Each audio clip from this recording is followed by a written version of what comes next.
Good evening. Hello, I'm Lee Godden, the Dean of the Law Faculty here at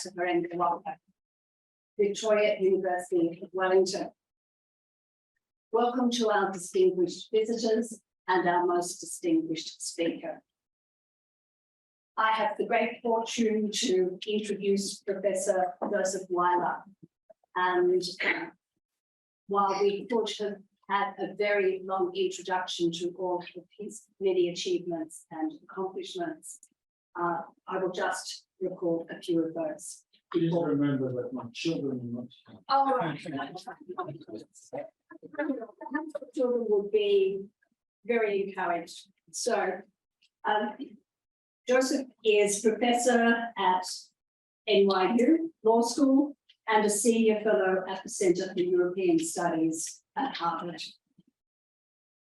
He is also a European Union Jean Monnet chaired professor and co-director of the Jean Monnet Center for International and Regional Economic Law and Justice. It's a very international and multi-jurisdictional list I'm going through here. Professor Weiler studied law at Sussex and Cambridge universities and received his doctorate at the European University Institute in Florence, where he later served as a professor of law and most recently as president. Prior to his appointment at NYU, Professor Weiler served as professor at the University of Michigan and then later held a chair at Harvard Law School. He is a fellow of the American Academy of Arts and indeed the recipient also of several honorary doctorates in law, political science, and theology from major universities in Europe and the US. That is the prelude to also indicating that Professor Weiler has published widely in books and articles in several languages. I was just learning that his latest challenge is to learn Polish, and that is number 6 or number 7 of the languages you speak.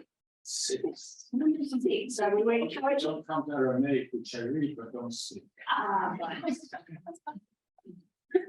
Professor Weiler's research and teaching focuses on international law, the law of the EU and the WTO, and the interface between law and religion, which is our segue to introduce our speaker and his topic for this evening. Church and state in an age of secularism.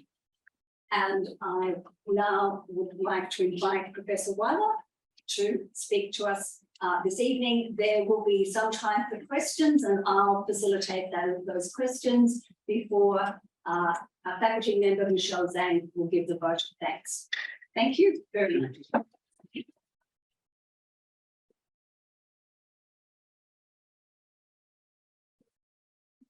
Remembering that there's a fundamental right to have supper, how long do I speak? I would say around 30 to 40 minutes, if that, and then we have plenty of time for questions. So thank you. So thank you, and it's a privilege and an honor, and I'm happy to be here. This is how I want to divide my words. I first want to say a few general propositions, and then illustrate them with 2 or 3 court cases that are controversial and I hope you'll find interesting. So the first general proposition is a sociological and historical proposition about religion and secularism, and the context is European, although in some ways it would apply to most what we used to be called Western liberal democracies. But if we take the European context, here are 2 observations about secularism.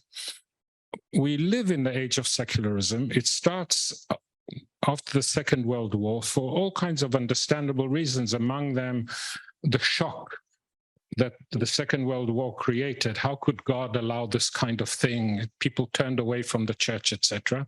There were other reasons. And what is interesting, it progresses so rapidly.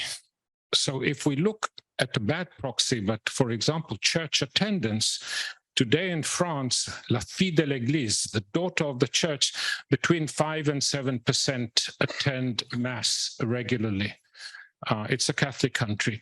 And the figures are the same in most other Western European countries. There's one exception, which is Poland, where church attendance is high, somewhere between 50 and 60% of the population. But it's really the exception that proves the rule.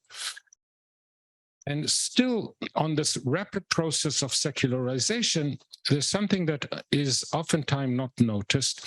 The first generation of secularization are people who left the church, who left their religion for all kinds of reasons. But at least in some ways, even in rejection, they understood what one means by religious sensibility, the sacred, holiness, concepts which don't exist in a secular world. Sacredness or holiness, it's a theological concept. It doesn't have a secular equivalent. Their children and their grandchildren, and for example, these are the people, I'm an old man, born in 1951, their children and grandchildren, these are the judges, for example, that sit in most European courts. They're not, for the most part, anti-religious. They just don't understand it. They have no experience of religion. They've never set foot in a church, except maybe to have the wedding, but it's more like a nice location to get married rather than the sacrament of marriage, etc. And you will see that this is significant.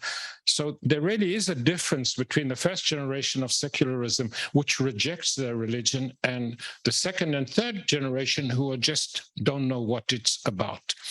And the second characteristic of secularism in especially the European context, but it's spreading.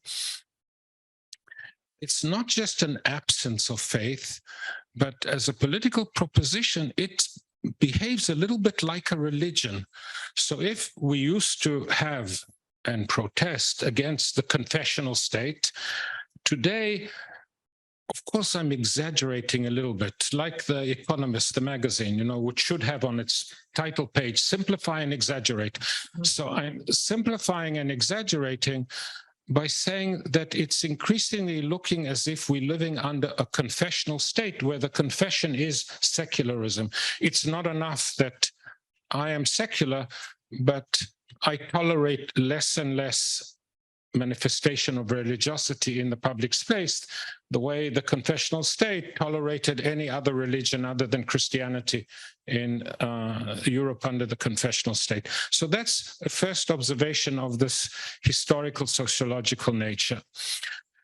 Religion, and I focus on Christianity, religion, the biggest change is that Christianity today in Europe is a post-Constantine Christianity. In other words, it's a minority religion. So they gladly, thankfully, not thrown to the lions, but it's much easier in the Europe of today and generally in the Western world to be Christophobic than, God forbid, to be anti-Semitic and even Islamophobic. There's an interesting little glitch to that, because the right wing, which usually is pro-Christian, are typically a little bit Islamophobic, and the left wing, which are anti-Christian, are, oh, God forbid, Islamophobia. But basically, it's a post-Constantine Christianity. And it's a difficult adjustment to be from a dominant religion to become a minority religion. And now I will make the first of perhaps many controversial statements. I said they're not thrown to the lions, but there is a lot of Christophobia. There's a lot of suspicion. It really is countercultural in Europe of today. Situation is different in the United States. If we have time, we can talk about this, to openly practice your Christianity. So that's my first general proposition, this kind of shift. Secularism becomes the new religion, and Christianity loses its position. It's post-Constantine. It's like the first 400 years of Christianity. And that's the last 60, 70 years is. So that's my first. Second general proposition. It used to be, and it follows from the first proposition, that our concern as good liberals, everybody in this room is good liberal, with freedom of religion. In other words, that was our concern. We all believe in freedom of religion, but it's jurisprudentially accepted and not at all controversial that freedom of religion also means freedom from religion. The European Court of Human Rights speaks of positive and negative freedom of religion. So the same importance of protecting freedom of religion has to extend to freedom from religion. It's as bad to coerce somebody into a religious practice as it is to prevent somebody from a religious practice. But the controversial issues of today usually concern freedom from religion, as I will explain. A famous case, for example, in Italy, the requirement that in every public school classroom there should be a crucifix. No, you can't do that. Freedom from religion, you can't, etc. But now, a little bit of theory.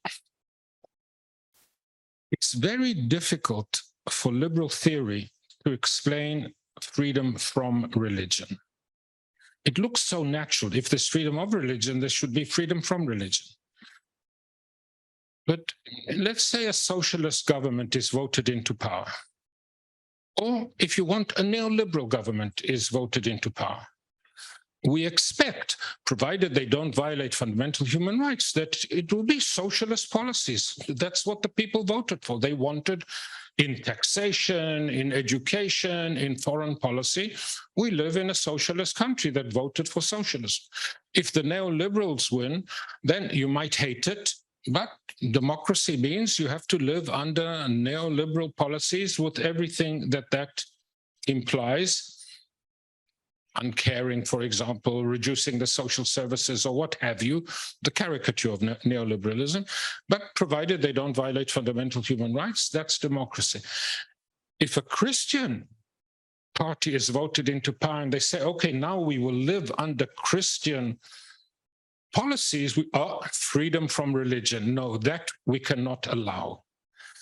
And liberal theory really has difficulty in explaining why we don't have freedom from socialism, freedom from neoliberalism, but we do insist on freedom from religion. Interestingly, John Rawls goes even further. So let's mention that. John Rawls, I think totally correctly, again, simplify and exaggerate, he says, the real grammar of democracy it's a discourse of reason, that you debate and somebody wins the argument based on reason. And if you don't have that, it's difficult to speak about the function in democracy. And in the name of that totally plausible proposition, he says religion cannot be part of political discourse because religious people, they have non-negotiable positions and incommensurate truths. They cannot be discussed. You cannot discuss with a serious Christian and say, well, I call into doubt the crucifixion, the resurrection, or what have you. And therefore, Rawls reasons we have to exclude religious politics because it doesn't work with the grammar of democracy, which it has to be, everything is debatable, and whoever wins the debate, that's the policy. Now, it's a little bit idealist, but there's a deep thought behind what Rawls is saying. Interestingly, so you see that's an inflection. It's just a version. I have to be mindful of that. I talk too much. My father was a rabbi. He talked more than me. That sort of consoles me. So you see, it's an inflection. First, I said that freedom from religion, it's difficult for liberal theory to explain it. And Rawls goes even further and says it should be excluded because of this grammar of democracy. I find the most convincing justification for freedom from religion given by Joseph Ratzinger. In his famous speech to the Bundestag, in his famous speech in Regensburg, in Munich, in the British Parliament, and I'm going to synthesize them. He says, And he was criticized from, believe it or not, from the right wing of the Catholic Church. He says he didn't suddenly become a liberal and believe in freedom from religion. He says it's a religious proposition. And now I quote from memory, religion can only develop in a situation of total freedom. External, the state is out of it, and internal, that the person himself or herself know that they have a choice to accept the call of God or to reject the call of God. And he said any form of religious coercion is unpleasing to the Almighty. It's not true religion if somebody does not choose it in total liberty. And I find that a very convincing, persuasive justification for freedom from religion, although it's a little bit ironic that in my view, the best justification for freedom from religion comes from within religion itself. Ratzinger gives a convincing reply to Rawls. What is his reply to Rawls? So we're still on freedom from religion. He says, I don't disagree with Rawls. He doesn't say it in those words. I'm putting words into his mouth, but I think I'm getting him right. He says, I don't disagree with Rawls about the grammar of democracy. I disagree with his understanding of religion. And here he must mean Christianity, because Judaism and Islam do not follow Christianity in this respect. He says, we Christians, when we go into the public space, precisely because we believe as a religious proposition in freedom from religion, the only norms we will ask the state to implement, that we will put as a legislative, can come from natural law. In other words, that you do not require revelation. So it's true that the 10 commandments say, thou shalt not murder, but it's not because it's revealed by God on Mount Sinai, thou shalt not murder. It's because it's part of natural law. You don't have to require revelation to understand that killing the innocent can be prohibited on the basis of natural law. And therefore, he says, when the Christian goes into the public space, the only norm that he or she can require of the public space are norms based on natural law, which do not require revelation. And later I will come back to that and problematize it. So that's my second general proposition. Freedom from religion, difficult to explain by liberal theory. In my view, the most convincing explanation is religion itself. Neutrality. This is a tough one. Why is it a tough one? Because we are all children of the French Revolution, and we should be happy to be children of the French Revolution. But the French Revolution has instilled a proposition which I'm going to argue is not problematic, is simply wrong. And the proposition is that the secular state, for example, the French Constitution defines France as republican, social, and secular. That the secular state is neutral about religion. So, for example, let me refer to one of the first cases I want to discuss with you. In the case of Lao Tzu, as I said, the Italian state requires in public primary schools to have a crucifix on the wall. And it went, for all kinds of reasons, they don't interest us. The complaint against this failed before the Italian courts. So it went to the European Court on Human Rights. And when it went before the chamber, they decided 7-0 that Italy was in violation of the European Convention on Human Rights. And the reason was the state has to be neutral on matters of religion. And to have a crucifix on the wall, the state is required by, it's not a private Catholic school, it's a public school, is a violation of the duty of neutrality. Why is this wrong? It would be neutral in a situation, for example, the founding of the American Republic, if everybody were religious and the state, if the state has a duty of neutrality, cannot choose between Catholics and Protestants, between Christians and Jews, between Jews and Muslims, etc., that would be real neutrality. But if the cleavage in today's society, and it has been like this for a long time, is a cleavage between the religious and the secular, to opt for secularism is not neutral. It's simply operating in a binary situation for one position. I'm not saying it's wrong, I'm just saying it's not neutral. The best way for me to do this is by two examples.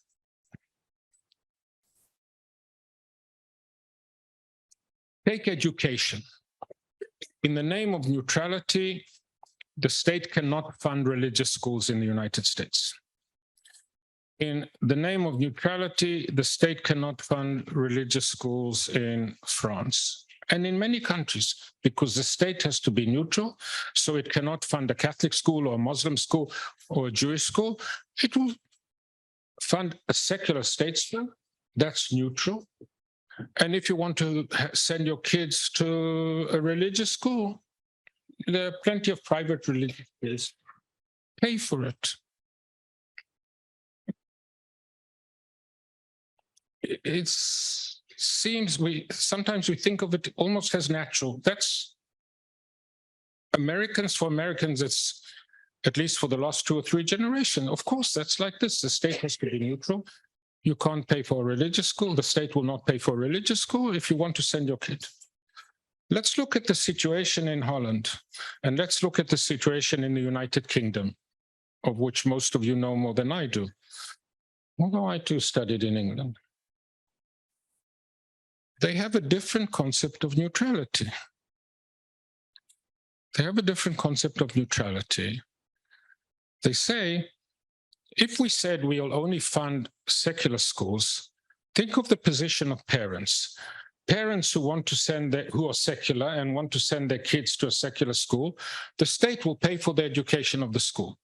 Parents who are religious and want to send their kids to a religious school, they have to pay out of their own pocket. Same reasoning in the Netherlands, in Holland. And therefore, their concept, and in my view, a more convincing concept of neutrality, is we will pay for secular schools, we will pay for Anglican schools, we will pay for Catholic schools, we will pay for Jewish schools, we will pay for Muslim schools. Of course, there's some cutoff point depending on numbers, etc. And in that way, we are neutral, because we're not discriminating among religions. We pay for the Catholics, the Protestants, the Jews, the Muslims, and we pay for the secular. Now, ask yourselves, which do you think is more neutral? The French-American position, which says in the name of neutrality, secular people get free education and religious people have to pay for the education of the children, or the English, the UK, or the Dutch position? Here's another example. Think of the crucifix on the wall. I'm still okay. Think of the crucifix on the wall. The 7 judges on the chamber, the 7-0 against Italy, said the state has to be neutral, and therefore to require a crucifix on the wall violates that neutrality, and therefore the crucifix has to come down. And Lautsi, the plaintiff, she said, why should my child have to stare at a crucifix when we are secular people? Okay, again, it sounds kind of reasonable, 7-0. So now I have to apologize for being self-referential. I argued the appeal before the Grand Chamber. And I invented a parable. And the parable I invented was to show them that if the choice is between religion and secularism, neither choice is neutral. So here's the parable. It's the parable of Mark and Leonardo. So Mark comes from a Catholic family, Leonardo from a secular family. And next week, they're going to the first year at school. You still with me? I can tell you the judges were shocked when I said, I'm going to read you a parable. It had never happened to them before. And especially a parable that I invented. That's what's called chutzpah. You know the definition of chutzpah. You don't. You kill your mother and your father, and then you go to before the judge and you say, mercy, I'm an orphan. So Marco and Leonardo, next week, they're going for the first day of school. And Leonardo visits Marco's house, and he walks into a house, and there's a crucifix on the wall. He says, what's that? Marco says to him, what's that? You don't have a crucifix on the wall? How can you be in a house without a crucifix on the wall? So poor little Leonardo runs back home and says, why don't we have a crucifix? My friend Marco said every house should have a crucifix. His mother says, we respect them, they are Catholics, it's their savior, etc. But we have a nice tradition too, Socrates, etc. We'll be okay without a crucifix. The day after, Marco visits Leonardo's house, and he says, hey, where's your crucifix? And Marco, I beg your pardon, Leonardo says to Marco, crucifix? You believe in all those old wives' tales? You really believe it? Crucifixion, resurrection, what's that about? Poor little Marco runs home to his mother and he says, I went to Leonardo's house and they told me that the crucifix is old wives' tales. Now, here comes the point. They go to school. First day at school. Hypothesis number one, there's a crucifix on the wall. Little Leonardo runs to his house and says, you see, also the school has a crucifix. Hypothesis number two, there's no crucifix on the wall. Marco runs to his house and he says to his mother, you see, the school also doesn't have a crucifix. Why should we have one? Neither position is neutral. It's choosing in a binary. And a good educational system in France, where the crucifix is prohibited, they would have an obligation to teach the children to respect their fellow religious students, whether they're Catholics or Jewish or Muslim. And in Italy, where the crucifix is required, they would have a duty to educate their children to respect people who are laïc, who are secular. But with the crucifix, without a crucifix, neither is neutral. That's my second general proposition. And indirectly, I've covered one of the cases I wanted to talk about you. Religious is a private matter. That's another heritage of the French Revolution. So equating secularism with neutrality is one, in my view, erroneous proposition that we've inherited from the French Revolution. It's not to say that secularism cannot be noble and respectable as a political choice. Just don't call it neutral. You elect to have a constitutional order which is secular. In Britain, there's a state church, the Church of England. The king, I was about to say the queen. The king is not only the monarch, he's also the head of the church, etc. In France, it's a secular choice, constitutional choice. Both are respectable, neither is neutral. So now we get to the private public. So we inherit from the French Revolution that we respect freedom of religion, but it's a private affair. So it's not about neutrality, it's a private affair. And the state, and not only the state, in public, if it's in any official capacity, you violate that notion. I'll give you an example. Pascal Lamy, a famous French politician, he was Secretary General of the WTO, etc. He comes to my seminar for a kind of public interview. We're still good for time. For a kind of public interview. So I start the interview and say, how do you define yourself? And he says, I'm French, I'm socialist, I'm Catholic. We have an hour and a quarter interview about this and that and this. And after an hour and a quarter, it comes to the end and I say, Monsieur Lamy, anybody listening to this interview would know that you're French, no mistaking that. And everybody would know that you're a socialist, no mistaking that. But nobody would guess that you're a Catholic. And he says, Mais monsieur, c'est une affaire privée. It's a private business. Nobody should know that I'm Catholic. There's a problem with this. The problem with this, it's a double problem. It's a problem for community as a whole, and it's a problem for individuals who practice religion. Problem for the community of whole. Is it wrong to have an established church? In Denmark, there's an established church, the Lutheran Church. In the UK, there's more than one. There's a Church of Scotland, there's a Church of England, but it's an established church. In Malta, there's an established church, the Catholic Church. In Greece, there's an established church. It's the Orthodox Church. Is that wrong from a constitutional theory point of view? I don't think so. And I'll first say something and then explain, try to conceptualize why I don't think so.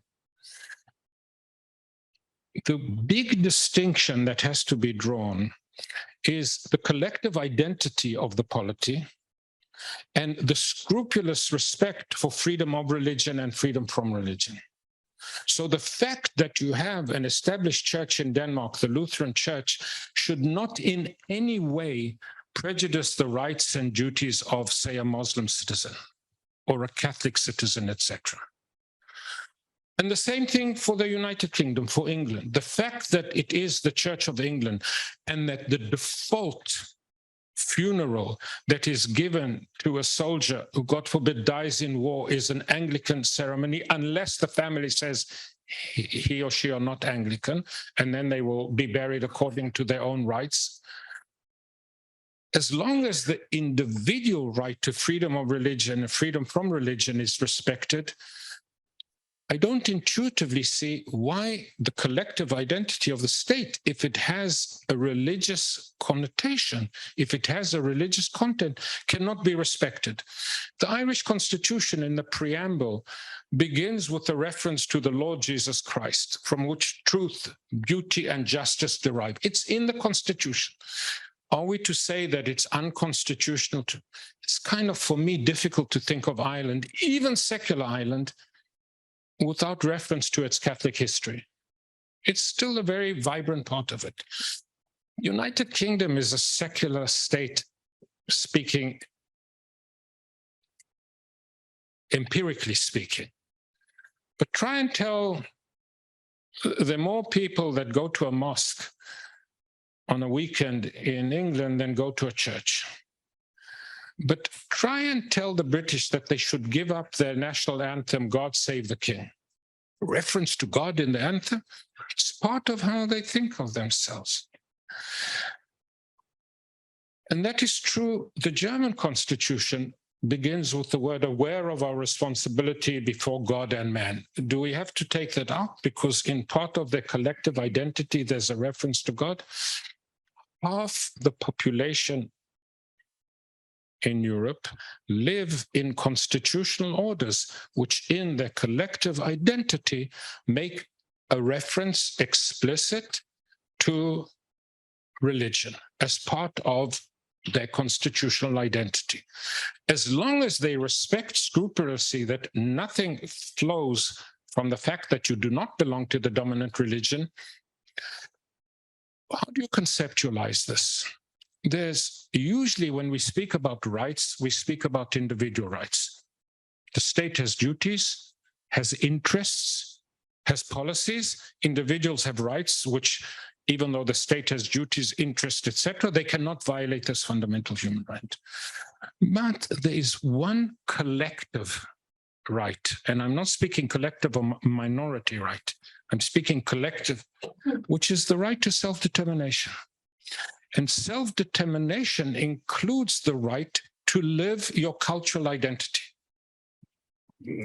Nations go to war over that. Secession of Catalonia, secession of Scotland is about this collective identity. And it might have a religious dimension to it. So if I say not everybody agrees with me, most people disagree with me, but I defend that proposition, and at least in that case, I persuaded 15 judges to overturn the 7 reasons.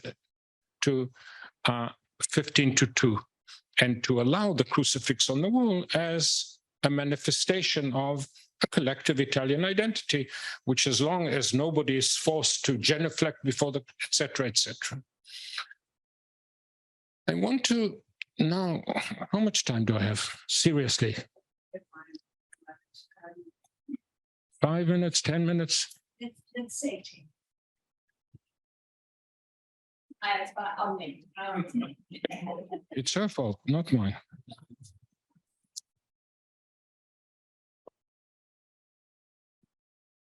I want to give you just 2 other cases which I find particularly interesting, and they follow the theme. You remember I said that the problem now is not just Christophobia, although that exists, but simply the lack of any religious sensibility or religious experience. Case number 1. It's the hijab cases, where in European countries, it's increasingly the case that Muslim women are prevented from wearing a hijab. And in some of it, it's public authorities who do that. If you're a teacher, you can't wear a hijab. If you're a judge, you can't wear a hijab. If you're a lawyer before a court in some countries, you can't wear a hijab. And increasingly, private companies saying, in the name of neutrality, you cannot wear a hijab. There's many dimensions, and the European Court of Justice, that's the court of the European Union, has said that a private company, in the name of neutrality, can prohibit the manifestation of any religious symbol in the workplace. Sounds kind of, why not? The European Court of Human Rights in Strasbourg said no. There's a fundamental right to manifest your religion. Of course, it came from a Christian case. British Airways told their hostesses, you cannot have a little cross hanging around your neck. No, you have a fundamental right to manifest your religion. They are actually were also quite good on the hijab. I want to point out one thing about the Muslim hijab case before the European Court of Justice in Luxembourg. They say it's non-discriminatory. It forbids any religion to manifest your religion in the workplace in the name of neutrality. And they say, if they said you can have a cross, but you cannot have a yarmulke, you cannot have a hijab, of course that would not be kosher. But because they ban all religious symbols, that koshers what in my view is that particular pig. Why do I say so?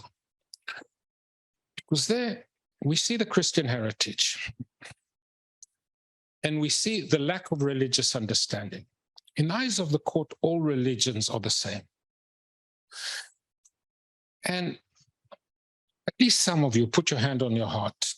All this Jewish and Muslim mumbo jumbo with kosher and headgear and all that, you know, those guys circumcise their penises, we circumcise the heart. There's a certain contempt for that kind of ritualistic dimension of Judaism and Islam. And they're similar. Both have circumcision. Both have all kinds of funny headgear that have to be unknown to you. A married Jewish woman, if she's observant, also has to cover her hair. It's not the specific hijab, but her hair has to be covered by a hat, by a scarf, etc. What the court didn't understand, and in my view should understand, that to tell a Christian woman, you've got your little cross, tuck it in under your shirt, is not like telling a Muslim woman, you have to remove your hijab. You want to manifest your religion, why not? But if you're in a workplace that says, we don't allow that, okay, I won't. For a Muslim woman or for a Jewish woman to tell them to remove their headscarf, they can't work in that workplace. They are not manifesting their religion, they are practicing their religion. And you are actually preventing them from practicing religion. You can tell a vegan on moral grounds, I don't want you to come to work with the sign animal rights. That's one thing. But to tell them, if you work in this place, you have to eat meat, that's another thing. You see the difference. You can tell a gay person, okay, don't come with a rainbow tie to work. We don't want these kind of things. But to tell them, if you are homosexual and we know about it, you can't work here, it's another thing. To tell a Muslim woman, you cannot wear your hijab to work, is to telling her, you cannot work here. And that's what happened in the case. The Muslim woman by the name of Achbita said, I'm sorry, I'm a practicing Muslim, I have to wear a hijab. And they said, you fired. And the European court said, that's okay. Interesting. It's a problem. It's kind of ironic now. In Iran, they force them to wear a hijab, and in European countries, they prevent them from wearing the hijab. Think about that irony. I want to talk about two other little cases. Okay, I'll talk about one. Let's take the Supreme Court decision just recently, with these famous cases. I am a practicing Catholic, I'm a religious person, I will not sell products for a gay marriage because it's against my religion. The principle is right in my view, the application is wrong, and I want to explain why. Let's say you are a confirmed animal rights vegetarian. You really believe that's like your religion. Intuitively, I'm not speaking about the precise interpretation of the American Constitution or the New Zealand Constitution, more as a matter of political and legal theory. If somebody belonged to that animal rights vegetarian faith and had a household shop, and somebody says, I'm a butcher and I want to buy knives here, we would at least have some sympathy. It says, I don't want to sell my knives that will be used to kill animals. We sell our knives to cut tomatoes and to cut carrots, not to kill animals. I think we would have a certain empathy. Our constitution will tell us whether we can operate on this empathy, but our instinct would not be, hey, you can't do that. I think that's at the basis of this recent Supreme Court. Where do they get it wrong? Religious freedom is not absolute. If somebody came today and said, God revealed himself to me yesterday and told me to take my son, my only son, the son I love, and to walk down the motorway, and there's a little hill on the side, and to sacrifice him to God, we would say we respect freedom of religion, but if you take one step in that direction, you will be arrested on attempted murder, child endangerment, etc. Religious freedom is not absolute. We prohibit female circumcision, even though it might come out of a religious norm. In fact, there are very few human rights norms which are absolute. The only one I can think of is the prohibition on torture. But even the right to life is not absolute. In every country I know, at time of war, people are required to serve in the army and to defend their country, even if they lose their life. The problem with the court decision is that if somebody said my religion, as was the case, tells me that black people are inferior and therefore I will not serve blacks, we would throw them out of court. We would say that just doesn't pass. If they would say women are inferior, and that was also, religion was used as a justification for patriarchal norms, again, we would throw them out of court. There reaches a norm, the norm about homosexuality, same-sex marriage is at that level. It's the way we think about it. Now, some people might not like it, but it's reached that kind of public sensibility. And the court should have, in my view, said, in principle, freedom of religion can extend, depending on the circumstance where it is, if it's private, it's public, etc., to respect your religious sensibilities. I gave you an example which I thought is not particularly controversial. I'm not going to sell knives to people who kill animals. By implication, you can also translate that, etc. But in this case, in the same way we would say that even if your religion said you don't serve black people, you don't serve women because my religion tell me they're inferior, etc., we would not respect that. I think the same thing should happen in relation to gay rights. I better stop, right? Thank you.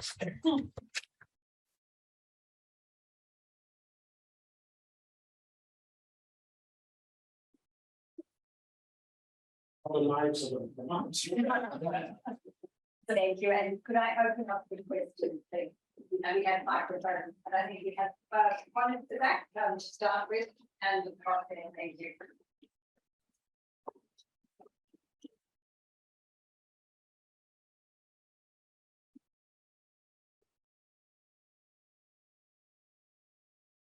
Thank you, Professor Joseph, for your talk. I find it very interesting. We live in a religious diversified world, and we have the Bill of Rights to practice our religion. And in the area of the secularism, the faith practitioners are decreasing. And if you look at social level, there are more people with mental health issues. So is this related to religion, or is something else? Is it due to modernization or neglecting God, the creator, that cause people suffer from depression, anxiety, Alzheimer's, dementia, and all that? What is your opinion? Thank you. It was not connected to the question. I apologize. I'm old and hard of hearing. Yeah, could I just get you to summarize? So I just didn't hear it. Sorry.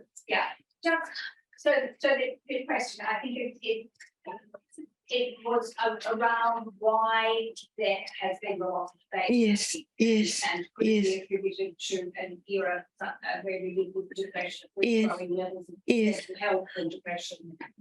So did that summarize? Thank you. I believe in God, who is our creator. And religion is a way to get to know God, to thank him for the creation, the gift of life. But when the world is walking away from God, the consequence of that would be mental health. So it's alarming, it's dangerous, it's scary. What is your opinion? So I'm glad about this question, because in the Q&A I can said I would come back to natural law. And you will see that I'm responding to your question. In a minute, you will see. Natural law, which I said is the kind of visa of the religious person to go into the public space, because I'm not relying on revelation, I'm relying on natural law. Patience. Patience is also natural law. Natural law, simplify and exaggerate, is based on two strands. The first strand is ethics. And I gave the example, thou shalt not murder.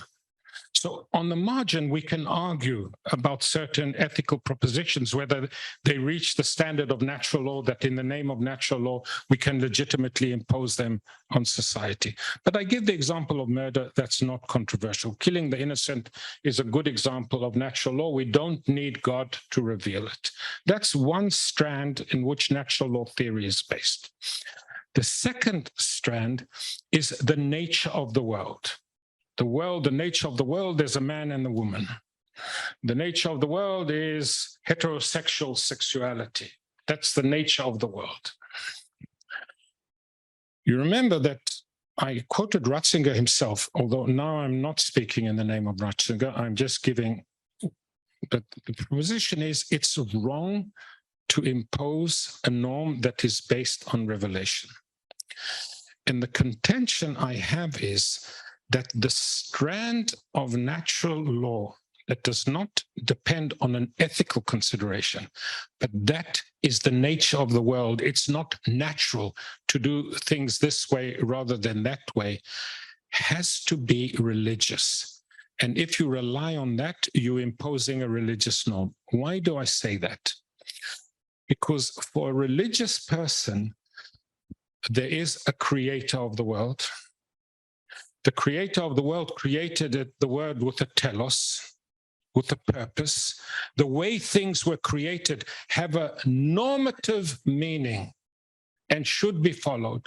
Part of imitatio Dei, walking in the way of the Lord is to accept a teleological view of nature.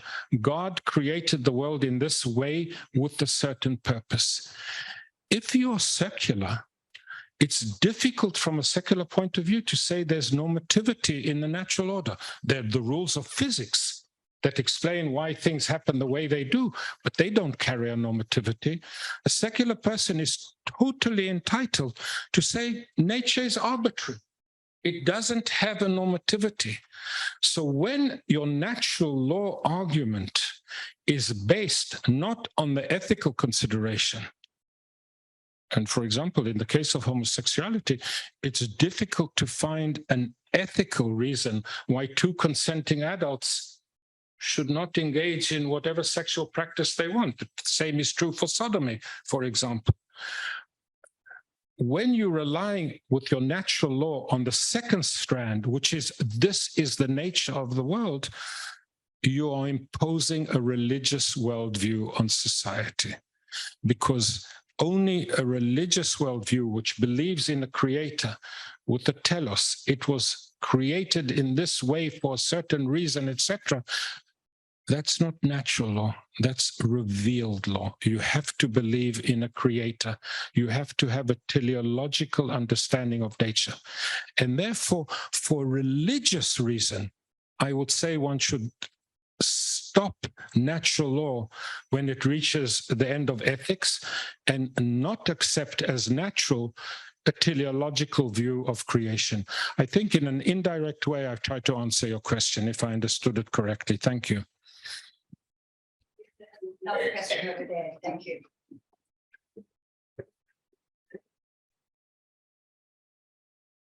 Thank you, Professor Weiler, for a very thought-provoking lecture. I really enjoyed it. I'm Julia Serdelic. Yeah. No, there's no but.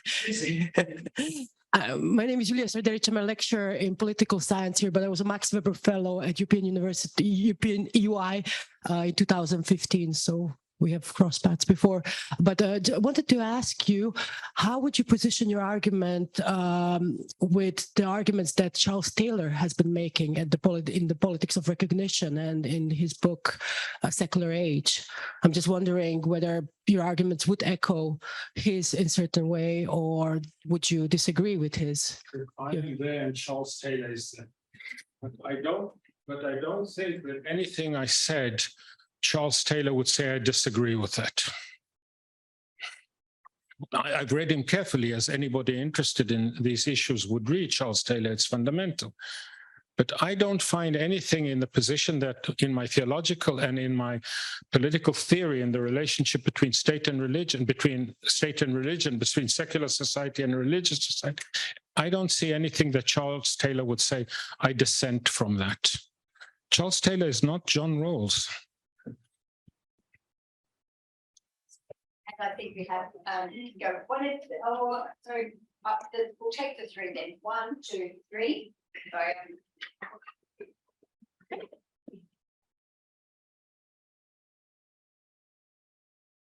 Hi there, and thank you for the lecture. I was just thinking about your early point on freedom from religion, and you had sort of the hypothetical example of a socialist government implementing socialism and a Christian government that couldn't quite do the same.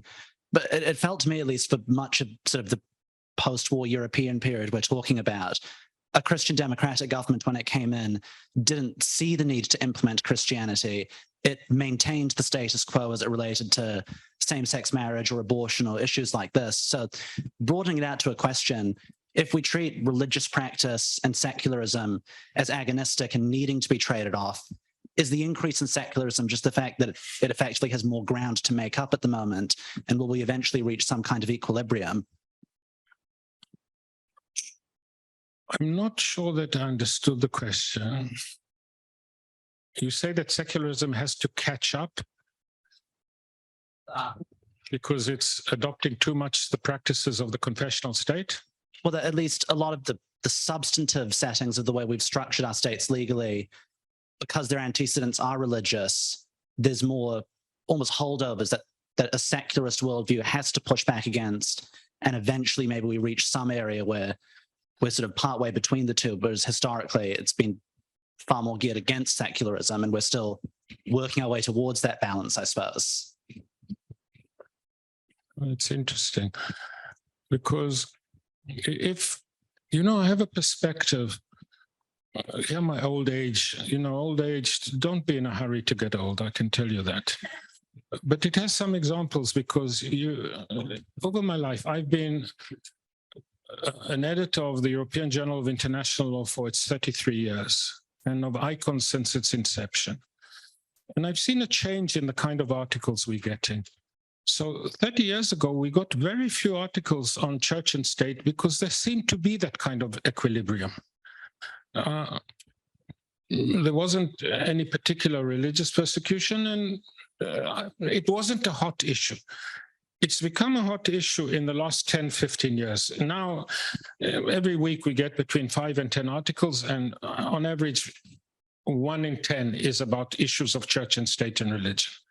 Part of the reason is Islam. I'm talking about Europe, is Islam. Suddenly, Islam is creating certain resistance. Sometimes it's Islamophobic, sometimes it's not, because we don't like some practices of Islam, certain aspects of patriarchy, etc.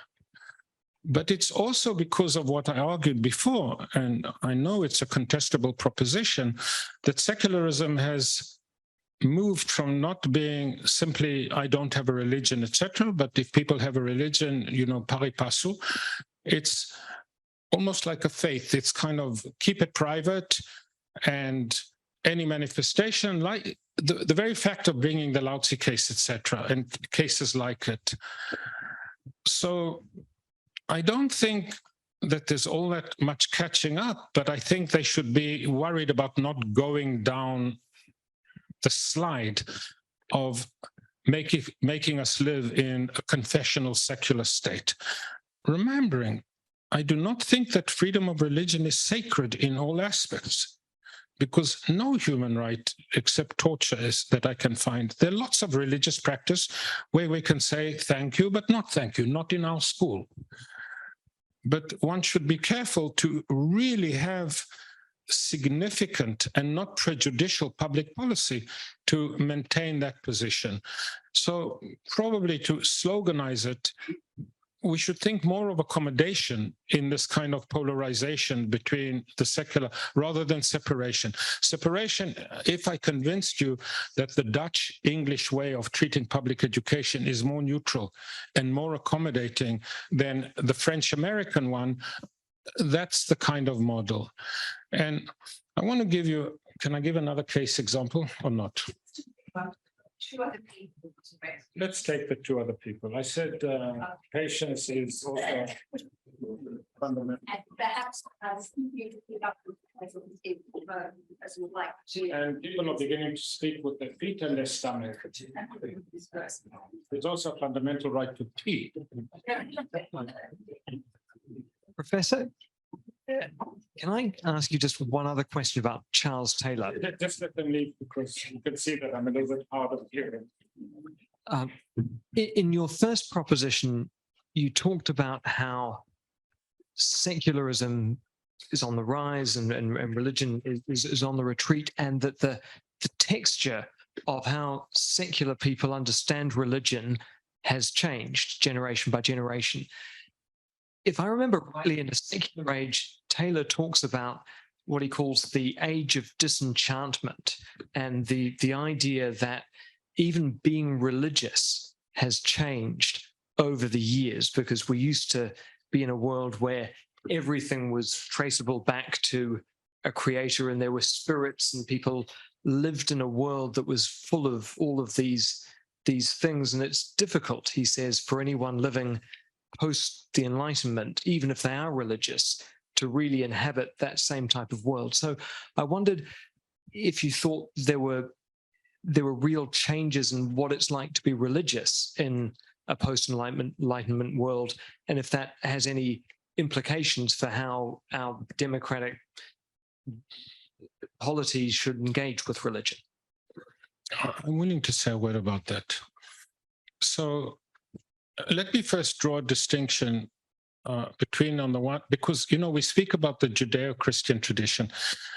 we speak mostly about the Judeo-Christian tradition since the Second World War because it's comforting. You know, it's kind of the real sister religions are Judaism and Islam, not Judaism and Christianity. They are both rule-based. The spirituality is achieved through ethical commands, but many ritualistic commands, etc. I think if I look at the dominant, or what used to be the dominant religion in a European or in a Western context, with some exception, what has happened is that people have reduced their religiosity to the ethical. So to be a good Christian is to be a good ethical human being. And there's much less enchantment, as Taylor calls it, for example, with the sacrament of the Eucharist, that I am really, it's the body of Christ, it's the blood of Christ. That is met with a greater deal of skepticism. And the whole sacramental dimension of religion is diminished, and in some way it's reduced to a good Christian, a good religious Christian is simply a good ethical person. So descriptively and analytically, I think Taylor, in a very sophisticated way, describes why that is so and how that is so. But it's not true for everybody. It's not true for Islam and Judaism. With Islam and Judaism, you know that in Israel, they haven't made the Second Vatican Council, the Ratzinger move, that to force a religion norm on somebody is contrary to religion itself. In Israel, for example, there is no problem, there's no civil marriage. I think marriage we still consider a fundamental right, but if you want to get married, you have to get married either before a rabbi, a priest, or an imam. My niece, who is secular, I had to arrange for her, because she's also a principled person. She says, I won't go before a rabbi because I'm not religious. It's meaningless for me. So I arranged for her to get married in Italy before the town hall of the little village that I lived in. And that marriage is recognized in Israel, but cannot be contracted in Israel. And the same is true for Islam. They don't have the same reticence to impose religious norms, even on non-religious. Christianity has moved away from that. No, you can't. It's not the will of God that somebody will be coerced to marry before a rabbi, even if they don't accept the covenant, if they're not religious. But what I'm putting different words to the Taylor proposition. For many, many practicing religious Christians, the essence of the religious is ethical behavior. Now, you cannot be a good Christian if you're an unethical person, but it's in some ways to eliminate or diminish the whole sacramental dimension of the religion is a very reductionist and impoverished way. And I'll tell you why. Again, contestable, controversial, because you don't have to be, I never judge a person by their religion, because I know religious people who are horrible human beings, and I know atheists who are noble. So I never make a judgment on religiosity. But there is a difference, because the key words in religion, and that typically is manifested in the sacramental dimension of religion, and not the ethical, are holiness and sacredness. Holiness has no meaning. It doesn't mean that it diminishes the person. It simply has no meaning in a secular worldview. The sacred, we sometimes use it as a metaphor, but the actual notion of the sacred has no meaning in us. So if you reduce your religion simply to good ethical behavior, in some way you're diminishing what is distinctive about this worldview, which is not simply the ethical, but also the sacred and the holiness. And he's right in his description, and I don't think anything I said contradicts that. I'm just saying that's why Europe is a secular continent today, precisely because he explains the reason, the disenchantment. And it also has to do with the behavior of religious authorities, etc. There's also disenchantment with that. And we take one last question, please, and for those people who really would like to new I can't resist this 1 minute. When I served as president, I remember you have a kind of official dinner every week. And I remember the first one I went, at 10 o'clock in the evening, my secretary creeps up to me and says, President, they're all waiting for you to get up because they want to go home. And I was just, as you can see, I love to talk. I was talking to my neighbors. From then onwards, every meal, the coffee would come, I would stand up and say, from now onwards, it's not impolite to leave. And half the people would get up and rush to the. So from now onwards, it's not impolite to leave.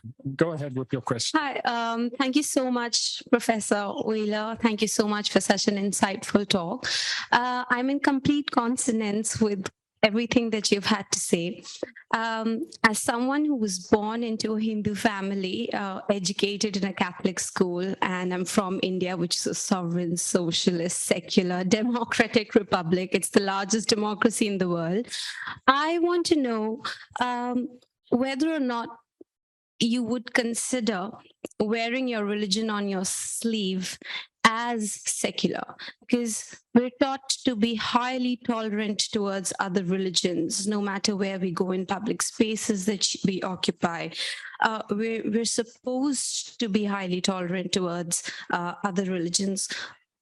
It might be so that the present government is trying otherwise in India, but my question is twofold. A, this, and B, also because you've spoken a lot about Ras and roles. You've kind of theorized it really well for us, so thank you so much. But if we were to define secularism from the vantage point of state defining secularism, how would you like to compartmentalize your idea of secularism? So we can have either something like neutral secularism, where the state is absolutely neutral. I think maybe we need to just come to the question. Yeah, so compartmentalizing secularism, it could be neutral, positive, negative, or inclusive. What would you like to say on that? Thank you. So I'm also a pluralist. So India is the largest democracy, although recently I'm reading that the word democracy might not be so appropriate under the current government. And when it comes to the issues that I'm talking about, you see, a state can define itself as Anglican. A state can define itself as Lutheran. A state can define itself as Orthodox like Greece, or as Catholic like Malta, etc. But it can also define themselves as a pluralist democratic state. Although we are a Catholic state, although we are an Orthodox state, citizens who are not religious, citizens who belong to other religions are welcome here. They are full citizens. They are respected. They can be ministers, etc. And that true is part of our identity. In other words, our pluralism can live in peace with our religious identity. That is what is not respected in India of today, because it claims to be democratic and pluralist, but you feel very uncomfortable if you're not Hindu. And the state has many ways of making you feel uncomfortable.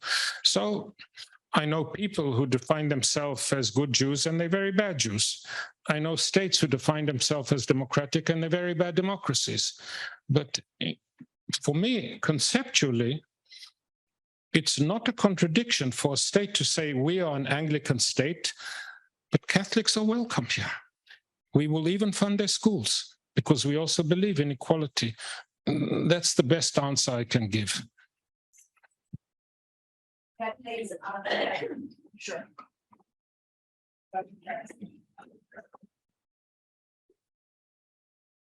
I promise I won't be long. Once again, thank you all for coming, joining us for this terrific night. I'm instructed to deliver a vote of thanks at the end of the event, so I won't even try to embarrass myself to reflect on the details of the terrific lecture Professor Weiler just delivered to us. I got to know him 10 years ago when I just finished my PhD and started my postdoc at NYU. It was a party he hosted at his house to welcome all the new researchers. Clearly, he does not remember that. I remember not every single detail of it, but a very strong handshake from him, not even with a smile. And I discovered a picture of him with Bill Clinton in the bathroom. So I'm sure there should be a new addition to that collection, which should be the picture of Pope Francis, who delivered the Ratzinger Prize last year to Professor Weiler. So many of us know him as a top lawyer of our times, but I'm going to tell you something you might not know about him.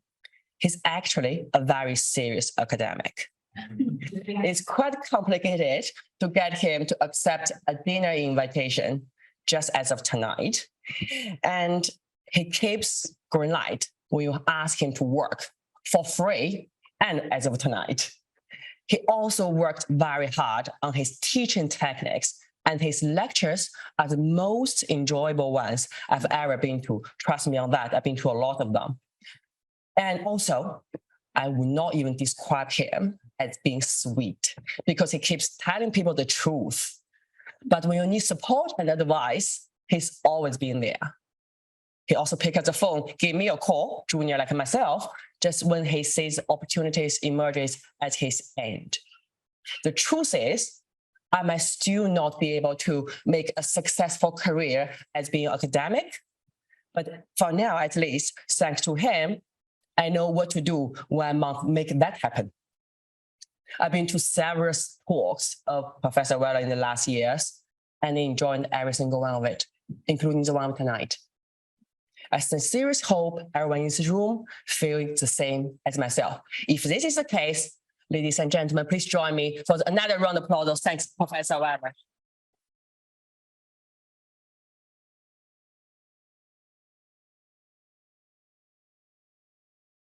Thank you all. Thank you, Michelle. Now I really regret that my children decided not to come.